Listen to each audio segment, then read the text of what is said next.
CCTV merekam detik-detik aksi terobos lampu merah zebra cross yang dilakukan oleh kendaraan mewah. Peristiwa itu diketahui terjadi di depan halte bus Transjakarta, Jalan MH Tamrin, Menteng, Jakarta Pusat. Seorang petugas keamanan yang kebetulan ikut menyeberang bersama para penjalan kaki, panik hingga sontak menggedor bodi mobil yang menerobos lampu merah penyeberangan orang.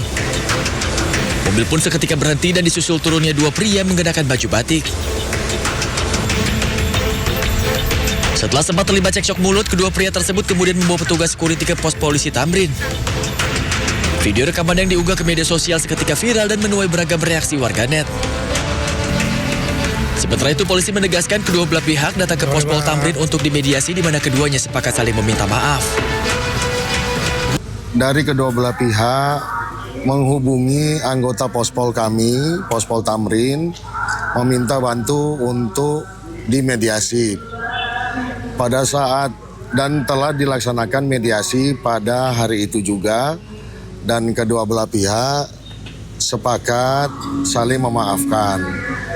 Namun kami menyampaikan bahwa apabila ada hal yang kurang berkenan atau yang belum merasa puas dari pihak manapun, kami silakan untuk membuat laporan. Sementara itu, terkait adanya pelanggaran lalu lintas serta indikasi dugaan pemakaian plat nomor palsu, saat ini telah diserahkan ke Subdit Gakum Ditlantas Polda Metro Jaya untuk ditindaklanjuti.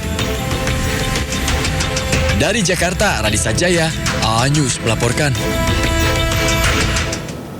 Pemirsa, seorang pencuri sepeda motor nyaris diamuk warga setelah tersesat saat berusaha kabur dan membawa motor hasil curiannya di Kota Makassar, Sulawesi Selatan. Ya, polisi berupaya keras mengevakuasi pelaku dari kepungan warga yang emosi. Sini. Sini saya, Pak. Sini ke sini. Saya ya. Kiri. Personil kepolisian dari Polsek Wajo mengevakuasi seorang pencuri sepeda motor yang sudah dikepung warga di Jalan Satando, Kota Makassar, Sulawesi Selatan. Pelaku menjadi bulan-bulanan warga saat berusaha melarikan diri. Polisi menyebut pelaku merupakan seorang residivis dalam kasus pencurian kendaraan bermotor. Kali ini ia kembali ditangkap setelah diduga mencuri sepeda motor milik seorang warga yang sedang beristirahat di sebuah tempat cukur rambut. Ya, artinya karena dia tidak tahu lokasi, akhirnya dia masuk lorong yang dia tidak tahu situasi di dalam seperti apa, terjatuh, dan lorong itu adalah tempat pemukiman warga yang ada di sana, kemudian dikejarlah sama warga yang ada di sekitar lokasi. Saat ini pelaku diamankan di Mapolsek Wajo untuk menjalani proses hukum lebih lanjut dan terancam hukuman maksimal 7 tahun penjara.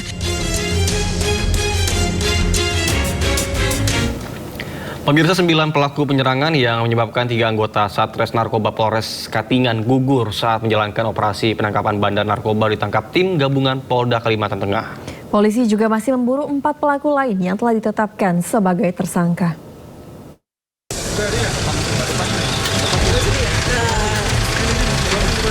Gabungan Polda Kalimantan Tengah menangkap 9 tersangka penyerangan terhadap 3 anggota Satres Narkoba Polres Katingan saat operasi penindakan bandar narkoba di Desa Tumbang Kalamai, Katingan.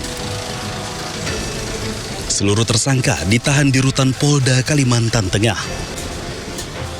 Dalam kasus ini, polisi juga menyita barang bukti berupa senjata api rakitan, senapan angin, dan sejumlah senjata tajam. Saat ini kita lakukan proses penyidikan di Polda Kalimantan Tengah. Semuanya dilakukan penyidikan di sini. Jadi laporan yang dibuat kemarin ada di Polres Katingan kita tarik semua dan prosesnya kita lakukan di Polda Kalteng. Berapa orang, Pak? DPO, Pak? Dan DPO ada 4. Ya sekarang sudah 9 yang kita tangkap, ada 4 lagi yang akan kita lakukan penangkapan. Kasus ini berawal dari operasi penangkapan bandar narkoba pada Juli lalu yang berujung penyerangan oleh sekelompok warga. Dalam insiden ini, 3 anggota Satres Narkoba Polres Katingan gugur. Dari Palangkaraya, Kalimantan Tengah, Adesata, A-News melaporkan. Pemirsa, aksi kejar-kejaran antara petugas kepolisian dan kurir sabu 24 kg terjadi di Tol Trans Sumatera, Kabupaten Asahan. Pelaku membawa narkoba dari Aceh ke Jakarta dan disembunyikan di dalam dinding mobil. Bukan, ras.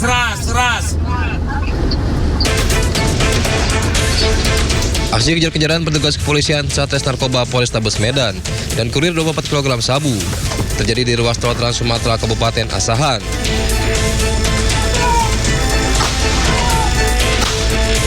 Pengejaran berlanjut ke area perkebunan sawit. Petugas sempat melepaskan beberapa kali tembakan peringatan. Pelaku akhirnya berhasil ditangkap.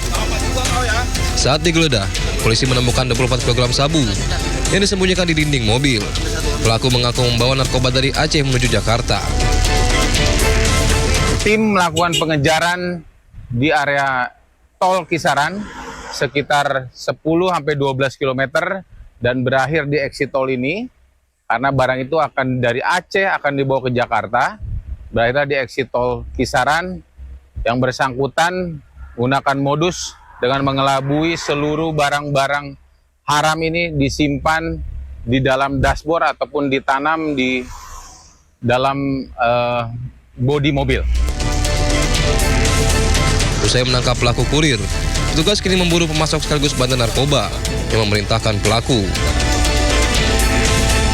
Dari Medan, Sumatera Utara, Adi Palapa Harahap, iNews melaporkan. Pemirsa, penetapan 2 bos perusahaan gas N2O merek Whipping sebagai tersangka menggunakan Undang-Undang Kesehatan kini dipersoalkan pihak kuasa hukum.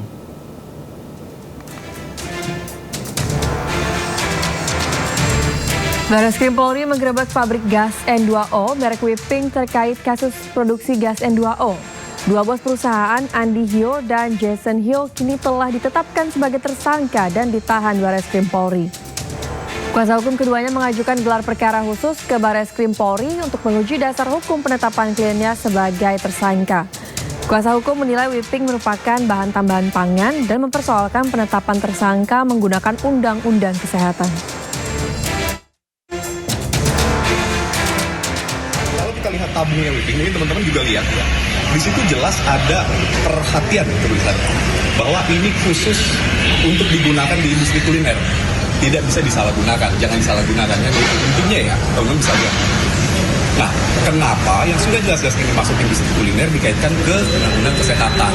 Seharusnya dikaitkannya dengan Undang-Undang Pangan. Nah, itu yang kita juga dari hal tersebut kita sudah melakukan upaya dengan mengajukan permohonan gelar perkara khusus di Barreskrim. Informasi lainnya pemirsa, maraknya aksi begal di Jawa Barat mendorong Gubernur Jawa Barat Deddy Mulyadi mengambil langkah tegas. Selain meminta polisi meningkatkan patroli, Pemprov Jawa Barat juga menggelar sayembara berhadiah hingga 50 juta rupiah.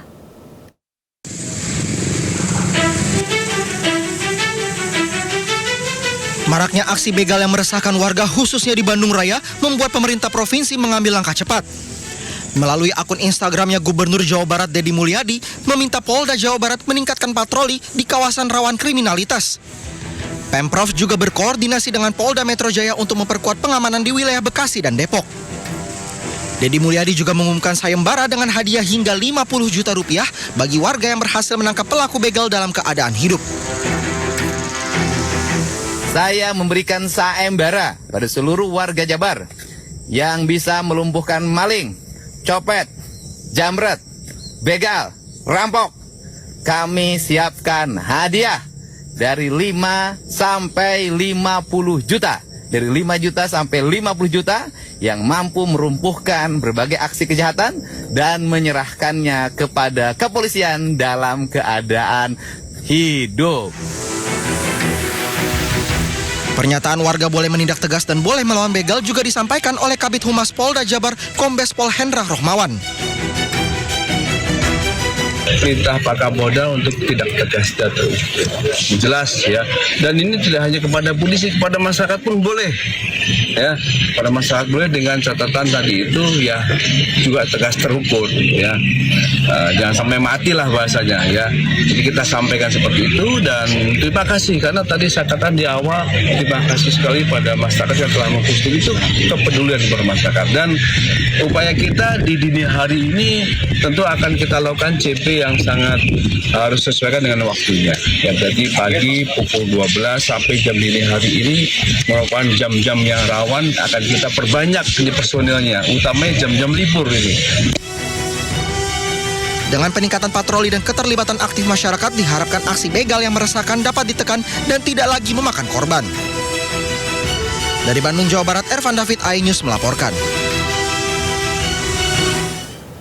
Pemirsa, akibat flexing yang dilakukan anggota keluarganya di media sosial, seorang pejabat daerah di Gayo Lues mundur dari jabatannya. Unggahan flexing tersebut membuat warganet geram dan viral di media sosial.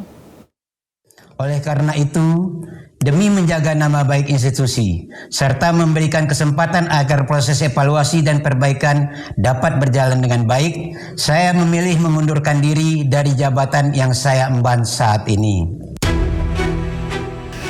Seorang pejabat daerah di Kabupaten Gayo Lues, Aceh mengundurkan diri usai anggota keluarganya mencuri perhatian publik di jagat media sosial.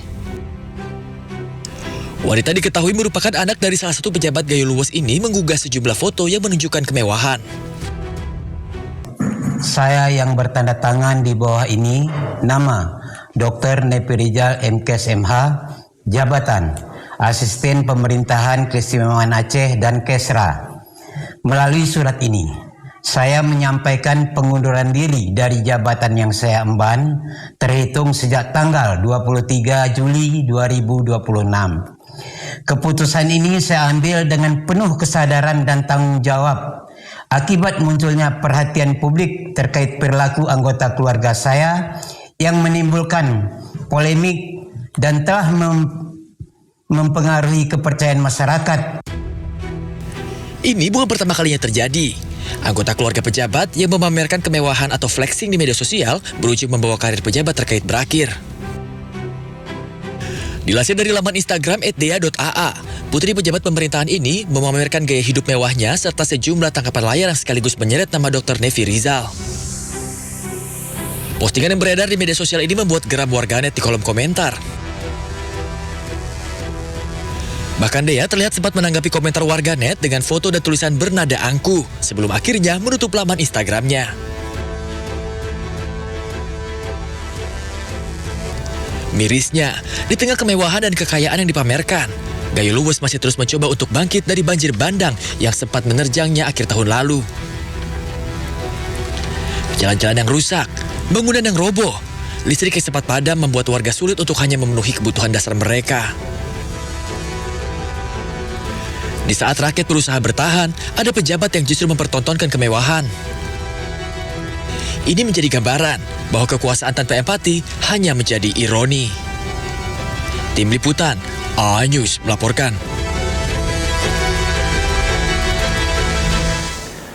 Pemirsa, viral di media sosial sepasang suami istri yang diduga melakukan pencabulan kepada anak di bawah umur. Usai dilakukan pemeriksaan, modus dari terduga pelaku adalah dengan memberikan ponsel kepada korban.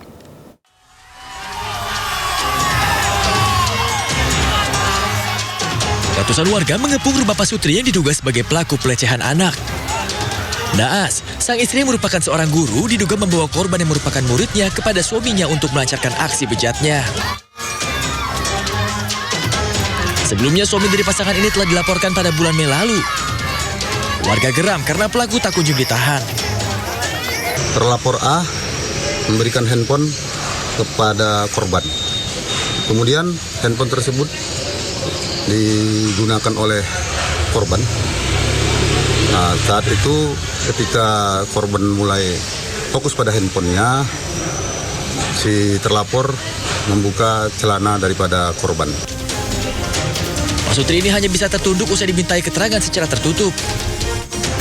Saat ini polisi telah memeriksa sejumlah saksi dari pelapor untuk proses hukum selanjutnya.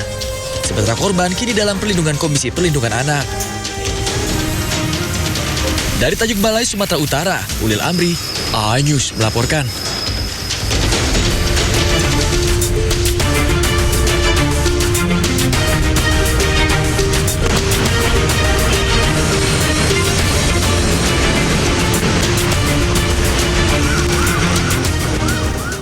Pemirsa, selanjutnya kami akan mengajak Anda untuk mengetahui pantauan lalu lintas hari ini di sejumlah wilayah melalui pantauan CCTV Korlantas Polri. Kita akan bergabung dengan Bribda Anisha di studio NTMC Polri. Brigadir Tres Anisha, bagaimana pantauan arus lalu lintas di sejumlah titik di wilayah Indonesia melalui pantauan CCTV? Silakan dengan laporan Anda. kasih Nata dan juga Reza di studio, serta selamat pagi pemirsa. Saat ini saya melaporkan langsung kondisi arus lalu lintas melalui pantauan CCTV Korlantas Polri. Untuk itu langsung saja kita akan memantau CCTV yang pertama, yakni di kawasan flyover Simpang Grogol, Jakarta Barat. Situasi arus lalu lintas pada pagi hari ini, yakni dari Jalan Raya dan Mogot yang akan mengarah ke Jalan Lejen S. Parman, masih terpantau relatif lancar, terlihat dominasi kendaraan roda 2. Kami menghimbau untuk selalu berhati-hati dan juga untuk selalu menggunakan helm berstandar SNI. Dan untuk arus lalu lintas dari tol dalam kota arah Pluit yang akan mengarah ke Tomang, terpantau relatif lancar di kedua arahnya. Kami menghimbau untuk selalu berhati-hati dan tidak menggunakan bahu jalan sebagai jalur Anda kecuali dalam keadaan darurat. Dan untuk arus lalu lintas dari Jalan Lejen S. Parman yang akan mengarah ke Jalan Latu Menten, situasi arus lalu lintas pada pagi hari ini sudah mulai terlihat adanya peningkatan volume kendaraan, terlihat ketersendatan kendaraan pada pagi hari ini yang sudah didominasi oleh kendaraan pribadi roda 4. Kami himbau bagi para pengendara untuk selalu bersabar dan memperhatikan rambu-rambu lalu lintas yang terpasang di sepanjang jalan. Masih di kawasan Jakarta Barat, berikutnya kita akan bergeser ke kawasan Simpang Tomang.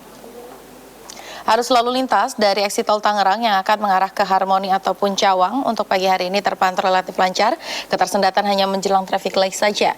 Kami himbau bagi para pengendara untuk selalu berhati-hati serta kami ucapkan terima kasih bagi para pengendara yang telah berhenti tepat di belakang garis stop.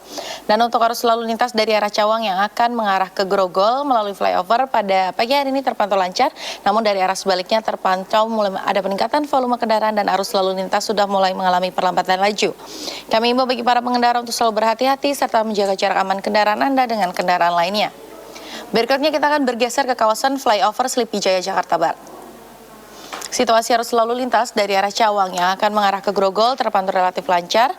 Begitupun untuk arus lalu lintas dari arah Grogol yang akan mengarah ke Cawang.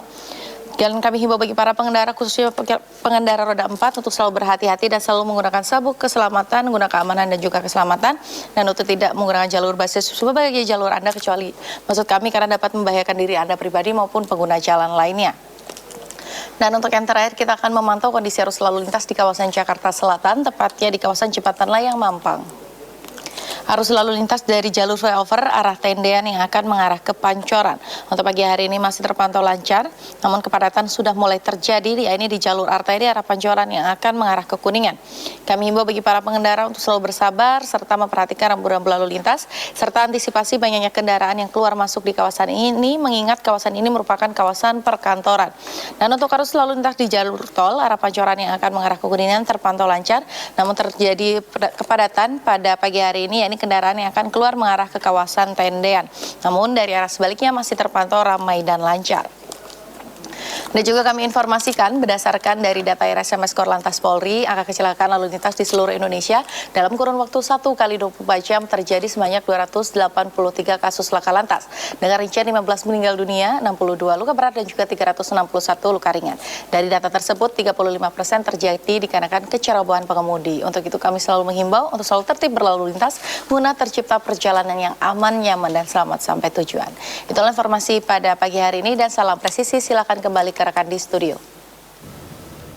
Terima kasih Brigadir Anisha atas laporannya. Selamat bertugas kembali dan salam presisi.